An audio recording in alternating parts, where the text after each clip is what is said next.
Pour mieux comprendre les enjeux de cet accord, les conditions de sa mise en œuvre et la vision du gouvernement congolais pour la paix durable, nous recevons Madame Thérèse Kayikwamba-Wagner, ministre d'État et ministre des Affaires étrangères de la République démocratique du Congo.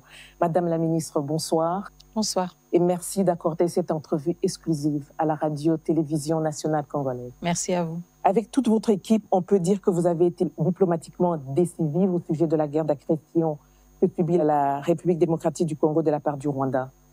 La résolution 2773 en est le prélude. Aujourd'hui, vous venez d'apposer votre signature sur l'accord de paix entre la République démocratique du Congo et le Rwanda, sous l'égide des États-Unis. Quels sont vos sentiments? Tout d'abord, un sentiment de gratitude pour la confiance que son Excellence, Monsieur le Président de la République, Monsieur Félix-Antoine Tshisekedi Tshilombo, a bien voulu placer en ma personne, mais aussi toute l'équipe qui m'a accompagnée et qui a contribué justement aux efforts qui ont culminé aujourd'hui à la signature de cet accord. Mais en même temps, évidemment, en tant que membre du gouvernement, un sentiment d'une responsabilité profonde, vu la portée historique de cet accord et la responsabilité qui nous incombe à nous en tant que membres du gouvernement, en tant que représentants de la République démocratique du Congo, de nous assurer que cet accord va se traduire en une paix concrète et tangible pour des millions de nos concitoyens à l'est de la République démocratique du Congo. Cet accord devait être entériné ultérieurement par les chefs d'État des pays signataires. On connaît tout le poids que les États-Unis ont mis dans son aboutissement. Avez-vous obtenu de Washington des garanties que cet accord sera exécuté dans son intégralité par toutes les parties? Alors tout d'abord, il faut souligner que l'accord que nous avons signé aujourd'hui est un accord contraignant pour toutes les parties signataires. Et ça, c'est quelque chose d'extrêmement important. Et évidemment, je ne sais pas si certains d'entre vous et des téléspectateurs ont eu l'occasion de suivre aussi la prise de parole du président Donald J. Trump aujourd'hui à la Maison-Blanche, qui lui-même a affirmé à 2 reprises que les États-Unis d'Amérique allaient tout faire pour s'assurer justement que cet accord soit respecté par toutes les parties prenantes. Donc je pense en effet que nous sommes dans une dynamique extrêmement constructive avec un partenaire qui est aussi déterminé que la République démocratique du Congo de voir cet accord se matérialiser et ce de manière rapide, de manière tangible et de manière durable. Justement, lors de la conférence de presse aujourd'hui au bureau Oval avec le président Trump, j'ai une question sur le désengagement qui a été posée durant cette conférence et c'est par rapport à la position du Rwanda. Pendant la conférence de presse du président Trump, le ministre rwandais des Affaires étrangères a semblé affirmer que le retrait des troupes rwandaises de la République démocratique du Congo est subordonné à la neutralisation des FDLR, on comprend les forces démocratiques de libération du Rwanda. Même si le président Trump a recadré la réponse du ministre rwandais, que dit l'accord à ce sujet? L'accord est très clair. Quand il s'agit de la question du désengagement des forces, l'accord se réfère au CONOPS, au concept d'opération, qui a 2 volets principaux dont l'exécution doit se faire de manière concomitante. Le premier volet, et ces 2 volets prennent en compte les préoccupations sécuritaires des 2 pays, de la République démocratique du Congo et du Rwanda. Le premier volet, c'est le désengagement des forces, à savoir les forces armées rwandaises qui sont sur le territoire congolais. Et le deuxième volet, la neutralisation des FDLR. Donc la préoccupation principale en termes de sécurité du Rwanda. Et l'accord est très clair là-dessus. Il parle justement du CONOPS comme la boussole, si vous voulez, pour ces questions de désengagement des forces et de neutralisation des FDLR. Et le CONOPS est un document extrêmement détaillé, justement, qui explique de manière très minutieuse comment procéder justement à ce désengagement des forces et à cette neutralisation et comment aussi en assurer la concomitance pour que les préoccupations des 2 pays soient prises en compte de manière continue, mais aussi de manière égale. Madame la ministre, beaucoup d'eau a coulé sur le pont avant la conclusion de cet accord. C'est d'ailleurs ici le lieu de féliciter justement l'engagement des États-Unis, mais aussi d'autres partenaires comme médiateurs dans cette crise entre la République démocratique du Congo et le Rwanda. On pense notamment au Qatar, à l'Angola et au Kenya, pour ne citer que ces pays. Cependant, certaines voix s'élèvent pour dénoncer une paix obtenue au prix du bradage des minerais stratégiques de la République démocratique du Congo au profit des États-Unis. Que répondez-vous à ce genre de propos? Alors, s'il y avait eu bradage, s'il s'agissait justement de vendre, comme certains le disent, nos ressources au prix de la paix, je pense que nous aurions commencé avec une séquence tout à fait différente. Nous aurions commencé justement à vendre. Mais ce n'est pas ce que nous avons fait aujourd'hui. Ce n'est pas ce que nous avons signé aujourd'hui. Aujourd'hui, nous avons signé un accord de paix dans lequel il n'y a aucune provision sur les questions économiques, sur les questions de minerais stratégiques. Et cet accord est très clair. Il prévoit justement la fondation pour un environnement propice dans lequel on peut aussi envisager un retour, si vous voulez, d'investisseurs, où on peut aussi envisager une économie plus dynamique. Mais nous sommes tous clairs dans notre compréhension du séquençage des choses. Nous ne pouvons pas penser à un contexte économique ou à la signature d'accords économiques sans pour autant tenir compte de la nécessité d'un retour de l'autorité de l'État, sans pour autant tenir compte de la nécessité d'un contrôle rétabli de toute notre intégrité territoriale. Et donc, à ceux qui pensent justement que cette paix a été obtenue justement à travers un bradage de nos ressources, je dis non, ce n'est pas le cas. L'accord se concentre sur la paix, il se concentre sur le rétablissement de l'autorité de l'État. Et il se concentre justement sur la création de conditions propices pour une économie dynamique, chose que nous souhaitons évidemment pour nos compatriotes à l'Est et pour tout le reste de la République démocratique du Congo. Et donc, nous devons voir cela de manière séquentielle. Et la première séquence, pour toute économie qui veut être prospère, c'est d'abord la paix. C'est d'abord l'autorité de l'État. Et c'est ce que cet accord établit et a pour objectif. Après, évidemment, on peut se pencher sur des questions d'investissement, sur des questions économiques qui ont tout à fait leur lieu d'être et qui ont tout à fait leur pertinence, étant donné qu'elles offrent aussi pour nos populations des opportunités d'emploi et des opportunités de participer de manière plus active à l'économie du pays. Excellence, l'opinion nationale congolaise et même internationale a beaucoup spéculé sur les retombées de cet accord. À quoi peut s'attendre véritablement la République démocratique du Congo à court et moyen terme? Alors, encore une fois, moi, je pense que nous venons à peine de signer cet accord il y a quelques heures. Donc, je pense que dans les prochains jours, nous allons aussi tous, surtout le grand public, aura l'occasion de lire l'entièreté de cet accord qui est aussi accessible de manière libre sur différents sites, à commencer par le site du département d'État. Et justement, la lecture va montrer à quel point cet accord pose les jalons importants pour un rétablissement de l'autorité de l'État, pour aussi un rétablissement d'une confiance entre la République démocratique du Congo et le Rwanda.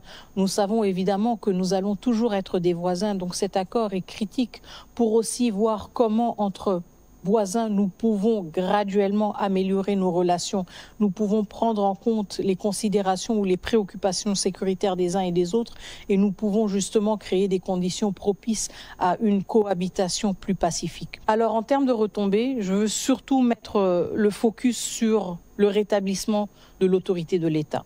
Je veux mettre le focus sur le départ de troupes étrangères qui n'auraient jamais dû être en République démocratique du Congo. Je veux mettre l'accent sur la question aussi de l'accès humanitaire. Ce que nous vivons à Goma, à Bukavu, à Walikale, à Masisi, à Rutshuru, c'est une situation qui a duré bien trop longtemps. Une insécurité qui a rendu l'accès humanitaire extrêmement difficile, qui a plongé des millions de Congolais dans des situations volatiles, dans des situations d'insécurité alimentaire, de déplacement forcé.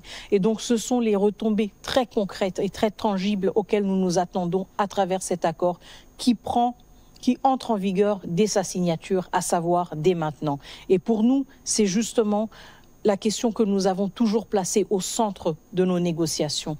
Comment créer à travers cet accord des conditions plus dignes pour nos populations qui ont été et qui continuent à vivre jusqu'à présent dans une situation d'occupation. Et donc pour nous, ce sont les retombées les plus importantes. Le départ de troupes étrangères qui n'avaient rien à chercher en République démocratique du Congo, le retour de l'accès humanitaire, la réouverture des aéroports et aussi évidemment le retour de l'autorité de l'État. Parlons des piliers de cet accord de paix, des engagements des uns et des autres. Quand l'accord parle du respect de l'intégrité territoriale, de la République démocratique du Congo ou encore d'une intégration conditionnelle des groupes armés non étatiques, il est important de clarifier ces deux concepts afin d'apaiser les Congolais sur les malentendus qui peuvent être mal interprétés. Que devrait-il retenir en gros de ces engagements-là, de ces deux piliers qui font partie de cet accord de paix? Tout à fait. Le respect de l'intégrité territoriale, c'est un des piliers de la coexistence pacifique entre les États. Cela veut dire que nos frontières qui existent et qui sont reconnues internationalement ne peuvent pas être violées pour quelconque raison. Et donc ça, c'est un principe sur lequel nous sommes revenus de manière continue dans tous nos efforts diplomatiques justement pendant les derniers mois, les dernières années, pour démontrer qu'il y avait en effet une violation de notre intégrité territoriale. Le deuxième point, là où il s'agit justement de cette intégration conditionnelle et d'éventuels membres ou ex-membres de groupes armés, il est très important d'entrer dans le détail de l'accord qui parle justement du fait que l'intégration, si intégration il y aura, se fera au cas par cas. Nous avons tiré les leçons du passé. Nous avons appris de nos erreurs, des erreurs dans lesquelles nous avons traité tous les membres ou tous les ex-membres de groupes armés comme un groupe homogène. Or qu'il y a des nuances. Il y a certains qui ont eu des responsabilités, il y a certains qui ont pris des décisions et ces décisions ne peuvent pas être juste oubliées comme si de rien n'était. Encore une fois, nous, en tant que gouvernement congolais, avons un devoir de redevabilité envers notre population. Et nous devons nous assurer justement de ne plus créer des situations dans lesquelles le comportement violent à l'égard de nos concitoyens est récompensé ou est juste effacé comme si de rien n'était. Et c'est pour cela que nous parlons d'une intégration conditionnelle. C'est pour cela que nous parlons d'une analyse au cas par cas, pour nous assurer justement que nous tenons compte de la trajectoire, si vous voulez, des individus, des décisions et des actes qu'ils ont posés ou qu'ils n'ont peut-être pas posés. Et donc que nous donnons à cet effet justement une plus grande chance à la paix et à la stabilité en tenant compte de ces responsabilités individuelles. Plusieurs fois, le Rwanda a justifié ses multiples incursions en République démocratique du Congo sous divers prétextes, en dépit des accords et des cadres de concertation existants. On sait fondamentalement qu'il existe des velléités expansionnistes et des raisons économiques derrière cette guerre imposée à la République démocratique du Congo. Quelles sont les garanties que le président rwandais Paul Kagame va s'y conformer? Et dans la même foulée, je pourrais dire, quelles seraient les sanctions prévues en cas de non-respect de cet accord? Bon, l'accord ne prévoit pas un catalogue, si vous voulez, de sanctions explicites qui dit si tel article n'est pas respecté, voici la conséquence. Mais en même temps, encore une fois, n'oublions pas que nous avons signé cet accord avec ou sous la facilitation des États-Unis d'Amérique. Donc un pays qui quand même a pris la décision de mettre tout le poids de son appareil diplomatique derrière ce processus de paix. Et ça pèse énormément.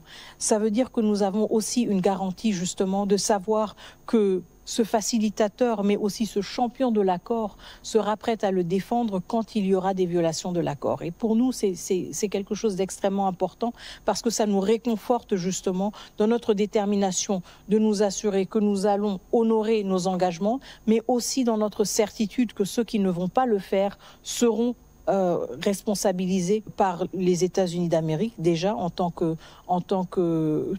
facilitateur du processus, mais aussi à travers les mécanismes qui seront mis en place pour superviser la mise en œuvre de cet accord. Et donc, il y aura une transparence aussi par rapport à la conformité, si vous voulez, des comportements des uns et des autres vis-à-vis de l'accord. Et ce sont les éléments sur lesquels nous concentrons justement quand nous pensons à la mise en œuvre de cet accord.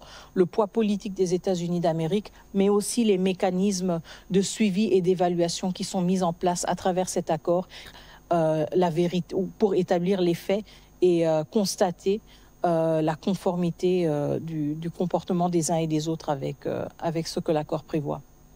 Si l'accord de paix jette les bases d'un apaisement politique et sécuritaire, il apparaît qu'il reste silencieux sur la reconnaissance des victimes du conflit et sur les voies de justice et de réparation envisageables. Alors, dans quelle mesure le gouvernement congolais entend-il intégrer cette dimension que ce soit à travers la justice nationale, les mécanismes régionaux comme la Cour africaine des droits de l'homme et des peuples, ou en coopération avec des institutions internationales?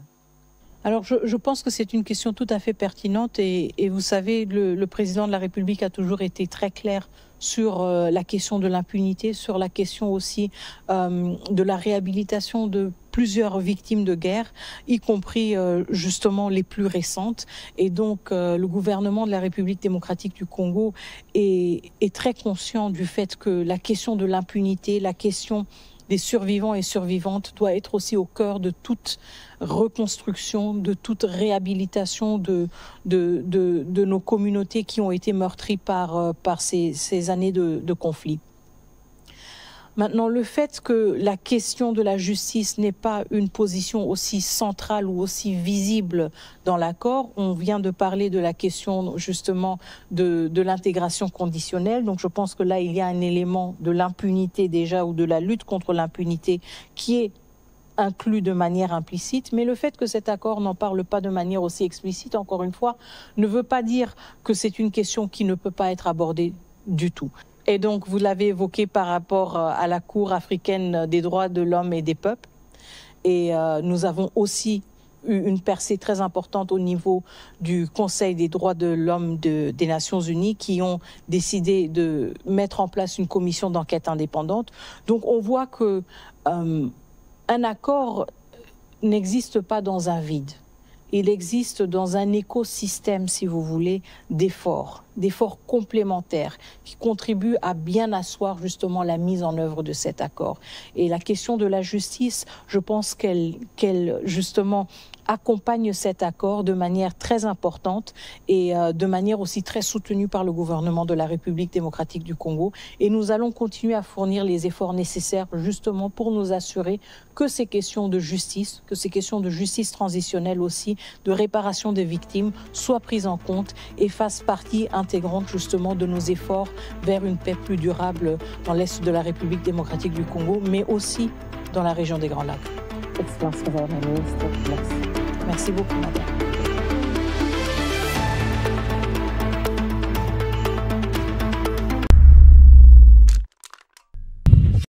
Nous sommes arrivés à la fin de cette édition. Merci à vous de nous avoir suivis jusqu'ici. Si vous avez apprécié ces contenus, n'oubliez pas de vous abonner à notre chaîne, d'activer la cloche de notification pour ne rien manquer de nos prochaines vidéos. Likez et partagez cette vidéo. Pour toute question, préoccupation ou soutien de la chaîne, n'hésitez pas à nous contacter sur les +243 99 48 74 161. On se retrouve très prochainement. À bientôt.